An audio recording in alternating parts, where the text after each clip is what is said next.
नमस्कार साथियों, आप सभी का बहुत बहुत स्वागत है। अगर आप है बिहार बोर्ड क्लास 9 के स्टूडेंट और आप लोग का एग्ज़ामिनेशन स्टार्ट है 24 जुलाई से, तो आप सभी का बहुत बहुत स्वागत है। आज हम लोग बात कर रहे हैं यहाँ पे क्लास 9 के संस्कृत की। तो यहाँ पे इस वीडियो को अगर आप लोग अंत तक देख लेते हैं तो आपको बहुत ज़्यादा फ़ायदा होने वाला है एग्ज़ामिनेशन में। तो चलिए एक एक करके हम लोग क्वेश्चन यहाँ से देखना शुरू करेंगे। तो यहाँ पे आप लोग को देखने को जो ऑब्जेक्टिव क्वेश्चंस मिलेगा वो मिलेगा 1 से 60 तक, जिसमें से आपको मात्र 50 का आंसर करना रहेगा। यहाँ पे आप लोग का जो पहला क्वेश्चन है वो है पंचतंत्र की कहानी के कितने भाग है, तो 5 भाग है। अगला है महाभारत के रचनाकार कौन है, तो वेद व्यास। अगला है संपूर्ण संसार किससे व्याप्त है, तो ये हो जाएगा आपका ऑप्शन नंबर बी यानी कि परमात्मा से। अगला है प्रथम ब्राह्मण पुत्र कहाँ गया था, तो प्रथम ब्राह्मण पुत्र गया था पर्वत की ओर। अगला है यहाँ पर है भैरवानंद ने सभी ब्राह्मण पुत्रों को क्या दिया था, तो उन्होंने दिया था यहाँ पे जो है सभी को दीपक। अगला है तृतीय ब्राह्मण पुत्र को क्या प्राप्त हुआ, तो उसको जो प्राप्त हुआ था वो प्राप्त हुआ था यहाँ पे हीरा। अगला हम लोग देखेंगे तो सरोवर का स्वामी कौन था, तो सरोवर का स्वामी था यक्ष। अगला है किस शत्रु पर विजय प्राप्त करना कठिन है, तो लोभ पर। अगला है साधु कौन है, तो इसका हो जाएगा आपका ऑप्शन नंबर ए यानी कि सबकी भलाई चाहने वाला। पंडित कौन है, तो पंडित होते हैं वो ज्ञानी होते हैं। संसार का प्राचीनतम ग्रंथ कौन सा है, तो रामायण। अगला है ऋग्वेद में कितने मंडल हैं, तो ये हो जाएगा आपका ऑप्शन नंबर ए यानी कि 12। अगला है वेदांग कितने हैं, तो वेदांग होते हैं 6। अगला है अथर्ववेद। अगला सवाल यहाँ पे है अथर्ववेद के 12वें कांड में किसका वर्णन है, तो ये हो जाएगा आपका ऑप्शन नंबर बी यानी कि अग्नि का। अगला है संस्कृत के बिना क्या नहीं है, तो संस्कृति यानी ऑप्शन नंबर सी। अगला है संस्कृत का प्राचीनतम व्याकरण किसका है, तो पाणिनि यानी कि ऑप्शन नंबर बी हो जाएगा। अगला है किसका अध्ययन आवश्यक है, तो ये हो जाएगा आपका ऑप्शन नंबर सी यानी कि व्याकरण का। अगला हम लोग देखेंगे तो शाकुंतलम नाटक में क्या वर्णित है, तो ये हो जाएगा आपका ऑप्शन नंबर ए यानी कि प्रकृति का। अगला है यहाँ पर है विद्या से उत्तम क्या है, तो ये हो जाएगा आपका ऑप्शन नंबर ए यानी कि बुद्धि।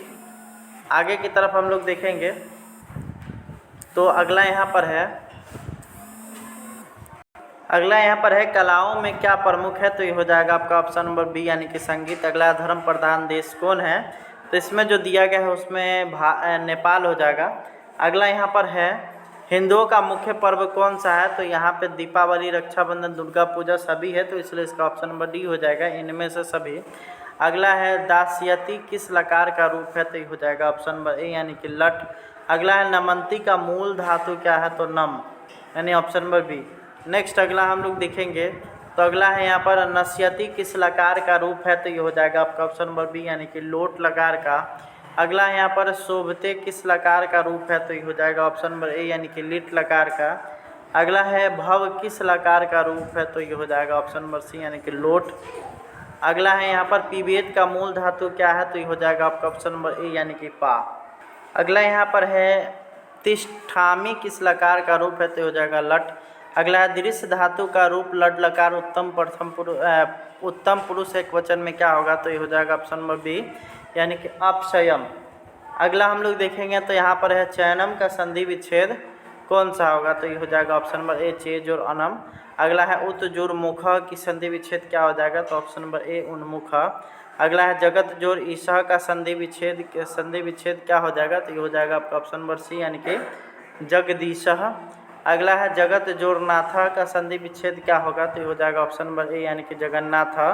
अगला है प्राप्य में कौन सा प्रत्यय है, तो ये हो जाएगा नयत। अगला है भक्ति में कौन सा प्रत्यय है, तो कितन। अगला है मातृ में कौन सी विभक्ति है, तो मातृ में होता है पंचमी विभक्ति। अगला है पयसा में कौन सी विभक्ति है, तो इसमें हो जाएगा तृतीया। अगला है स्वाहा के योग की विभक्ति क्या होगी, तो ऑप्शन नंबर ए हो जाएगा यानी चतुर्थी।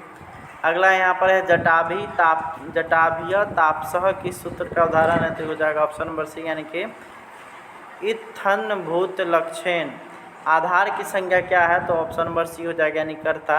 अगला है अंतहीन रोग क्या है, तो ये हो जाएगा ऑप्शन नंबर डी यानी कि मोह। अगला है विधवत शब्द की षष्ठी एक वचन का रूप क्या है, तो ऑप्शन नंबर ए हो जाएगा विदुषाम। अगला है लता, ये में कौन सी विभक्ति है, तो ऑप्शन नंबर सी हो जाएगा यानी कि पंचमी। अगला है पितरी, किस विभक्ति का रूप है, तो ये हो जाएगा ऑप्शन नंबर बी यानी कि पंचमी। अगला है साधु शब्द का द्वितीय विभक्ति कौन सा है, तो ये हो जाएगा ऑप्शन नंबर सी यानी कि साधुम। अगला हम लोग देखेंगे तो मुनीषु किस विभक्ति का रूप है, तो ये हो जाएगा ऑप्शन नंबर डी यानी कि सप्तमी। अगला है भवती किस प्रकार सर्वनाम शब्द का रूप है, तो ये ऑप्शन नंबर ए हो जाएगा भव। अगला है मधुनी शब्द किस विभक्ति में है, तो ये हो जाएगा ऑप्शन नंबर सी यानी कि तृतीया बहुवचन। अगला है देव जोड़ तत्व में कौन सा शब्द बनेगा, तो ये हो जाएगा ऑप्शन नंबर बी यानी कि देवतम। अगला हम लोग देखेंगे तो यहाँ पर है धर्म प्रधान देशः क, तो इसमें आपको जो दिया गया है ऑप्शन, जैसे बांग्लादेश है, पाकिस्तान है, श्रीलंका है, भारत है, तो बांग्लादेश हो गया, श्रीलंका हो गया और भारत हो गया। ये तीनों जो धर्मनिरपेक्ष है, लेकिन पाकिस्तान जो है वो एक धर्म प्रधान देश है, इसीलिए इसका ऑप्शन नंबर बी हो जाएगा। अगला है तरयो अपि केन व्यापादिता, तो यहाँ पे देख सकते हैं इसका जो आपका जो है ना त्रियोपी केन व्यापादिता, तो इसमें हो जाएगा आपका ऑप्शन नंबर बी मृगेन। अगला है यहाँ पर है पंडित किसे कहा गया है, तो जो भी पंडित होगा है वो क्या होता है, वो धर्म का ज्ञानी होता है, इसलिए ऑप्शन नंबर बी इसका यानी कि धर्मज्ञ 100% सही हो जाएगा। अगला है लोभाविष्ट चक्रधर कथा कहाँ के उद्धत है, तो ये जो लोभाविष्ट चक्रधर है वो यहाँ पर लिया गया है, वो हितोपदेश से लिया गया है।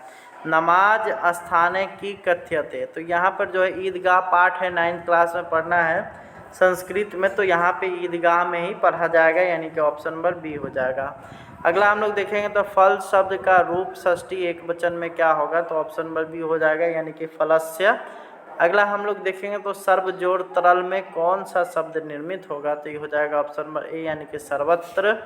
अगला है यहाँ पर है नर शब्द का स्त्रीलिंग रूप क्या होगा, तो नर का हो जाएगा आपका स्त्रीलिंग, अगर करिएगा तो वो हो जाता है आप लोग का नारी।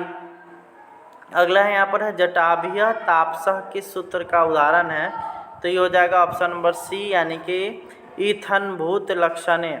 अगला है आपका 60वां नंबर, वो है यहाँ के पश्यंती का मूल धातु क्या है, तो ये हो जाएगा ऑप्शन नंबर डी यानी कि दृश्य धातु जो होता है वो यहाँ पे पश्यंती का मूल धातु है।